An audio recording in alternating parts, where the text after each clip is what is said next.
While the sky may not be falling, there's definitely something going on.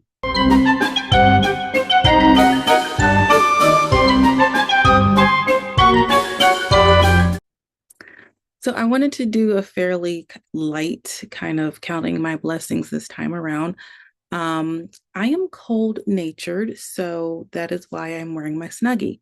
But it's not just because I'm cold natured, it's because it is June and it's 50 degrees outside. It's not supposed to be 50 degrees outside in June where I live, so I'm snuggly today.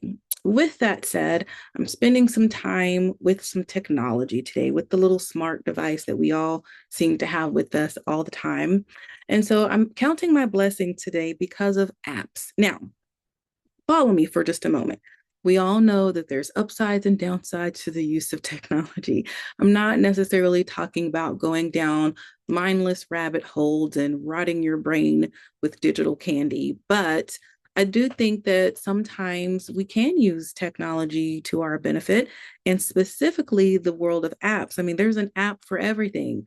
There are some things that we don't really need apps for, but I'm counting my blessing today because there are a few apps that I feel like have been enriching my life. And so that's what I'm counting my blessings for today, are those apps that enrich our lives. Now, not everybody has access to smartphones or tablets or smart like devices in general. But for those of us in first world nations who do, we have choices that we can make. I can sit here and play hours and hours of mindless games that mean absolutely nothing, or I can pick up on one of these apps to enrich my life a little bit. And so there's a couple of those that I've been doing that with. And the ones that I do don't have to be the ones that you do, but I think it'd be good for people to find a couple of different apps that actually enrich their lives and don't make it worse like some of the other apps do. So I'm just gonna just list off just a few. I don't have a whole bunch of apps on my phone just because I don't know. I love the fact that I have this technology, but I don't like to be so engrossed in my phone that I lose connection with the real world. That's just me. So the few, I would say, enriching apps that I have on my phone that I use either daily and or weekly. One is my Bible app. I can read the Bible, I can read devotions, I can watch videos, I can listen to praise and worship music. There's all kinds of different stuff I can do on just that app alone. And then there's also the journal app that comes with the Apple products. I'm pretty sure there's other type of journaling apps out there for reading one like on Android or something, but I just know that it's been a really nice addition. Journaling is not something that I've ever been able to do consistently throughout my life, at least not like in a traditional sense. I feel like my blog and vlog have been my sources of journaling, but this little app has been nice to have as a way to kind of reflect and write down thoughts in a private place, so on my phone. And so that I feel like that's a bit of an enriching app that I have. Also, I have several different reading apps. And, it's debatable about whether or not reading is enrichment or not. I think it totally can be, but I think it can also be entertainment. I am personally of the opinion that so few people who can read and have access to things to read don't take advantage of it, that anyone who does actually read is enriching their life. Does that make sense? I mean, I don't have to like what it is you're reading, but the fact that you're reading when millions of people around you aren't reading, to me, that's enriching to your life. So you could be reading, I don't know, um, upside down, underwater, um, sand-based erotica. I don't even know if that's like a thing, but it's definitely not something that I'm into. But if you're reading it, I think you're a step above the rest who's not reading anything, if that makes sense. I know that sounds ridiculous, but I think that having a couple of different types of reading apps can be very enriching. And this is not just to, I know some people are very adamant about what they do and don't want to read. I've had people tell me to my face that reading fiction was a waste of time.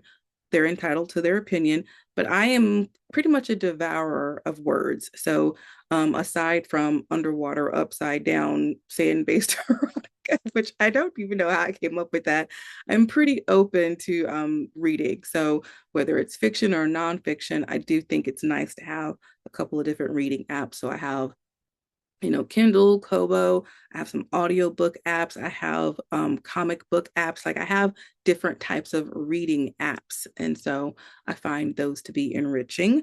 Um, I also have some like meditation type apps, some white noise apps.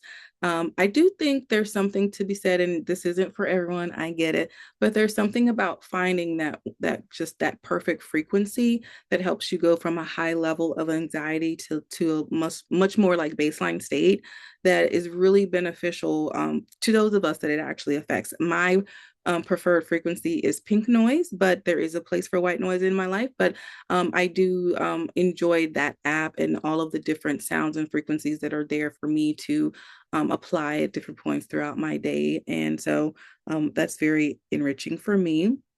And then, of course, there's all types of educational apps out there.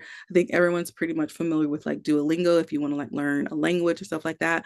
Right now, the educational app that I've been using the most is the ASL app because I'm by no means close to being like fluent in sign language, but it is important for me to kind of have another language at my disposal, especially with the population that I work with.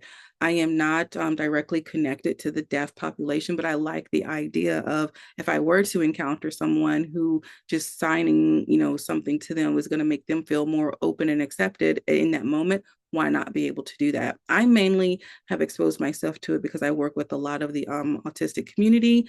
And so many people will use it as an alternative form of communication. So I like having access to another language kind of under my belt just to help break barriers to a certain degree and help other people feel comfortable. I know if I was in a foreign country and no one spoke English, I would feel very uncomfortable. And so I do think it's a bit naive to expect everyone to just be able to speak English and only speak English and have no other form of communication. So for me, having some type of educational app is also enriching. All right, I feel like that I've been rambling for a while, so I'm going to just go ahead and wrap this up and say that I am counting my blessings today because I do have access not only to this technology, but a plethora of apps to choose from. As an adult, I am able to make good and bad decisions. And I feel like having a couple of enriching apps on my phone will balance out all of the ones that are just like brain digital, rotting brain digital candy, digital or brain candy, whatever you want to call it. And there is a time and place for those too. But so I'm counting my blessings that I've been really kind of leaning into the support of these enriching apps. So, what are your thoughts? Are you completely just like anti apps and smart technology? I know a couple of people out there who refuse to get like a smartphone. They have a flip phone, and I'm just like, hey, you do you. But then I also know people who, if you were to take their smartphone from them, they would fight you. Like, I don't think I'm quite there. I love the benefits of having access to that technology, but I'm not going to fight someone if it's taken away from me. So anyway, I would love to know, are there any enriching apps that you use? Are there any that you would recommend to me? And until next time, guys, stay safe and be blessed. Hey, if you like what you see, subscribe to the channel, give it a like, and also leave me a comment. I would love that. Okay, bye.